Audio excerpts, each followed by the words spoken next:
Hello, my name is Laura Klaus, and I am forever a grateful patient of SSM Health DePaul Hospital, St. Louis. I am also a team leader of nursing operations and a 35-year employee of DePaul. I'm very humbled to be here today speaking to you. My life would forever change on September 9th, 2012, but I would not realize it for 5 more days.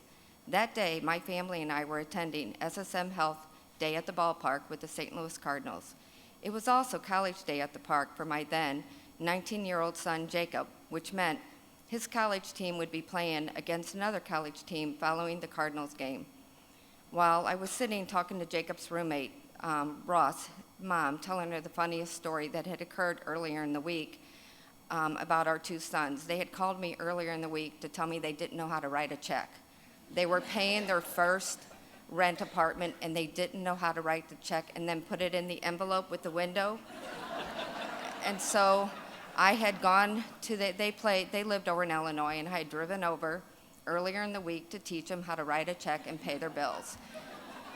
Well, I was sitting on the floor telling Jane, Ross's mom, this story when all of a sudden I experienced the worst headache of my life. I actually felt this weird wrapping up of this blood flow or something wrap up the back of my neck and wrap around my head. I remember feeling it. I bent over for a few minutes, closed my eyes, and waited for the pain to subside. And then I excused myself from Jane and her husband and returned to sit by my family. When I got back to our seat, I looked around behind me and I saw the Busch Stadium paramedics there. And I thought to myself, do I want to go talk to them? And I decided for 3 reasons not to go speak to them at that moment. The first reason was I didn't want to embarrass myself at Busch Stadium. The second reason was I knew that they would take me to Barnes Jewish Hospital.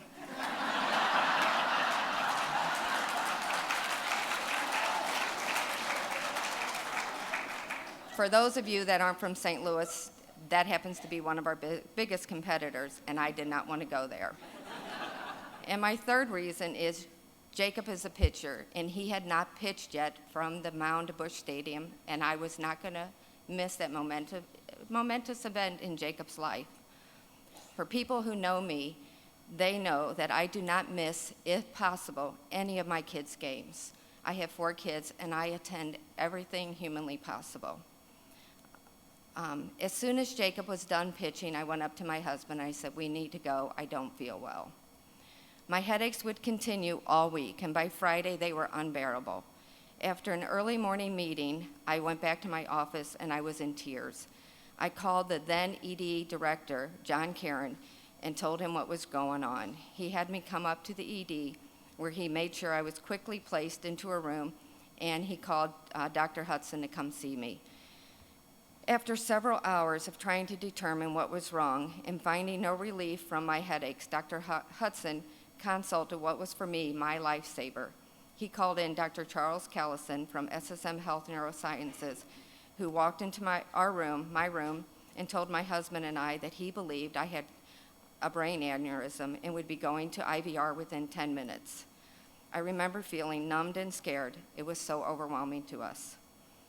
Once in the IVR suite, the staff was all very kind and reassuring to me, but even so, I remember lying there with tears rolling down my face because I was so afraid. My life flashed before my eyes. I thought about my kids, my husband, my parents. My parents had also recently lost a son at age 53, and I knew that they could not handle losing another child at essentially the same age. I was 52 at the time. My arms were already secured for the procedure, and the IVR staff saw that I was crying, and they came over and wiped tears away from me. On that day of September 14th, I received 3 coils for a right internal carotid artery aneurysm that was found. I had actually suffered the ruptured aneurysm 5 days earlier while at the Busch Stadium. I think only a nurse and a veteran ICU nurse would ignore the classic symptoms of a brain aneurysm and wait a full 5 days while continuing to have horrible headaches. I kept thinking to myself all week, there was no way that this could be an aneurysm because I was too healthy for that. I spent 1 week in the hospital recovering on 7 North, where I not only received exceptional clinical care, I received loving care from the staff of DePaul. I received visits from my VP of Nursing, Kathy Bonser, from my ADNO, which was Beverly Giustiniano. Aaron Sidnor was the clinical director of the floor, and I don't remember, Aaron, if you remember how I greeted you on arrival. I was still kind of sick from the 4.5-hour procedure, and when she got to the room, I promptly threw up all over her.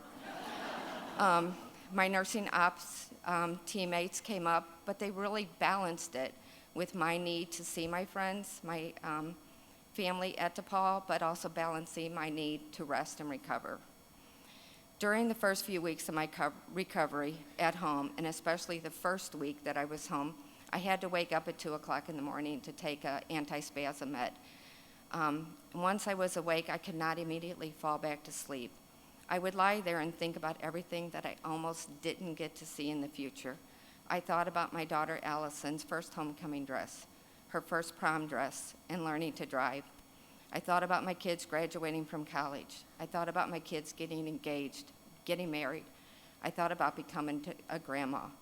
These thoughts of what I almost missed would keep me awake for hours some nights. I returned to work to the overwhelming love and support of my coworkers. Except for chronic migraines, for which I started medication, I've had few residual effects of my aneurysm.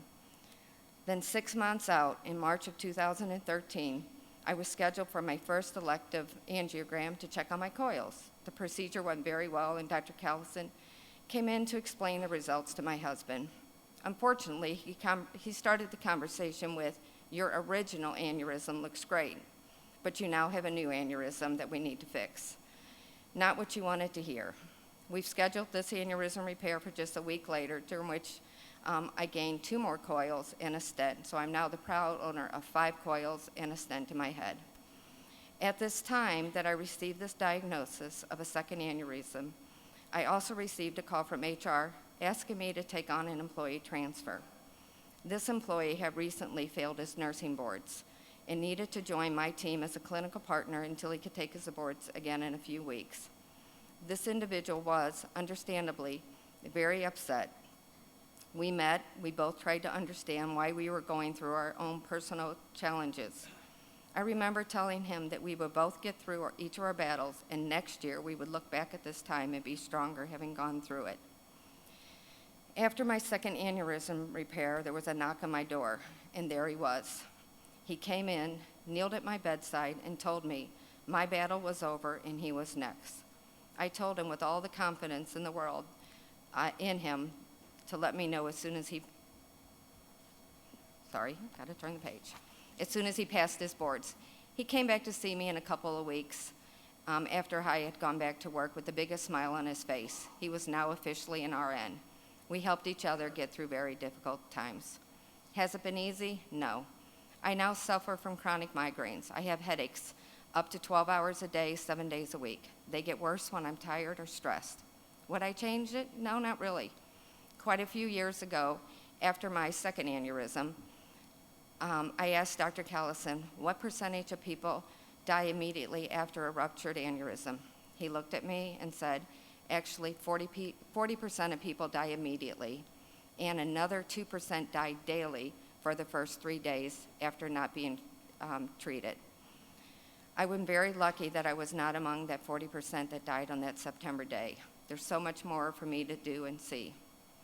Almost 5 years have gone by since my second aneurysm, and I'm proud to say I have had no more. I have yearly MRAs that show my brain is good. I've also been lucky that, thanks to the incredible care that I received at SSM Neurosciences, I've gotten to experience some of those things that I almost didn't get to see. I've gotten to pick out 3 homecoming dresses with Allison and one prom dress. Just this spring, I've gotten to watch her set the school record for javelin and then complete her junior track season this year by finishing 11th in state in pole vault. My son Lucas got engaged last July, and I got to be part of his proposal. His wedding is this September, and his fiancée, Rachel, is now a proud member of the SSM Health family as a labor and delivery nurse. I'm a grandma, Oscar Finn is 3 years old, and he's a joy and a terror. He also lives in Eau Claire, Wisconsin, so I've gotten to go up there a couple times. I've watched Lucas graduate from Lindenwood. I've gotten to celebrate Jacob turning 21 and Kyle turn 30. I watched my husband Lenny become a member of the Amateur Baseball Hall of Fame. And that clinical partner of mine that passed his boards on the second try, he just recently became a nurse practitioner and shared all that joy with me. Not all has been happy. My mother-in-law passed away this February, and my boss, mentor, and friend, Beverly Giustiniano, also passed away. Beverly supported me in all of my recoveries.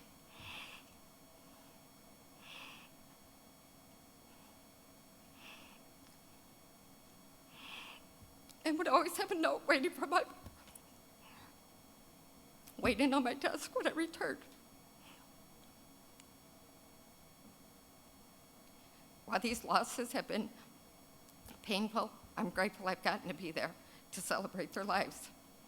My parents are also getting older, and I'm grateful that I'm still here to help, especially in light that my dad just had a stroke last month. Through all the good times and the bads, I'm forever grateful that my family and friends, Dr. Callison, Dr. Sid Call, and my anesthesiologist, Dr. Ellen Schneider, for always being there for me and giving me the gift of presence and for giving me the truly invaluable gift of being present for all the things I could have so easily missed over the past 5 years. Thank you.